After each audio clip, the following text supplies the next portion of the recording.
Sur la communauté de communes Montaigne-Montravel et Gurzon, au lieu-dit Grand-Champ, Véline voit naître son écopole sur 4,9 hectares.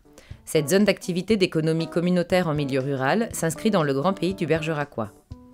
Depuis 2011, la communauté de communes, qui compte 11 826 habitants sur 261 km², mène ce projet de consort avec SCAP Architecture. Son coût s'élève à 2 669 900 €. Il est financé par l'Europe, l'État, la région et le département. L'écopole a reçu en 2010 le label Pôle d'excellence rurale.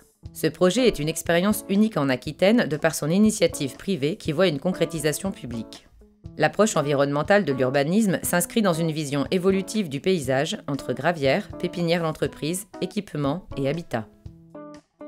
L'association Écopole Périgord-Aquitaine a été créée à l'initiative des élus de la communauté de communes, justement pour se donner les moyens d'avoir un outil très réactif qui soit vraiment une machine de guerre pour l'économie. Si un entrepreneur veut investir sur Écopole Périgord-Aquitaine, on doit être capable de lui donner une réponse très rapidement.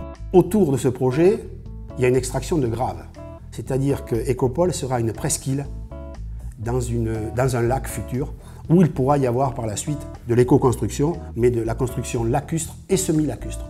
Donc ce projet a séduit, puisque nous avons été élus pôle d'excellence rurale en 2010, c'est pas pour rien, ce qui a fait justement de l'argent qui est arrivé de l'Europe. Et si l'Europe a suivi, c'est parce que l'État a suivi. Donc tout cela a créé une forme d'osmose et on a pu conduire à ce projet et cette finalité. Et rares sont les projets justement, surtout en période de crise, qui vont au bout. L'idée, c'était que, comme nous avions une diversité de compétences, architectes, paysagistes, urbanistes, et également une conseillère info-énergie, nous avons pu du coup travailler sur les ambitions de ce projet et essayer de pousser un peu à l'excellence en fait, ces ambitions. Rapidement, quand le groupe a travaillé sur les valeurs, a travaillé sur cette, on va dire, cette architecture, quelque part, du lieu, on s'est dit, qu'est-ce qu'on fait de ça? Est-ce qu'on garde la maîtrise d'ouvrage de manière privée, entre nous, ce qui aurait été tout à fait possible dans l'absolu, ou est-ce qu'on dit, on n'est pas assez, il y a beaucoup d'ambition là-dedans, on ne se sent pas mûr, on ne se sent pas costaud, on va aller voir une autre maîtrise d'ouvrage qui serait plutôt une maîtrise d'ouvrage publique. Et là, rapidement, le groupe a dit, bingo, c'est la communauté de communes, pour nous, c'est la prérogative, c'est l'économie.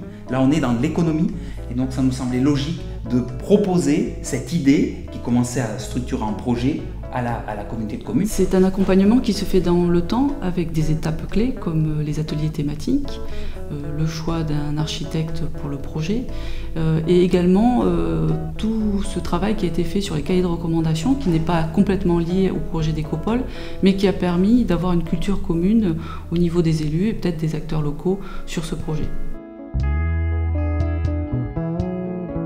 L'idée, c'était d'avoir des équipes en fait, qui répondaient à ces ambitions de développement durable qui étaient multiples et vraiment très, très fortes, très ancrées, mais aussi un souci d'intégration paysagère. Ils ont apporté un regard neuf et sur notre région et ils nous ont permis justement de découvrir ce que nous on avait un petit peu oublié et ils nous ont remontré un petit peu notre territoire. C'est une architecture inscrite dans son territoire.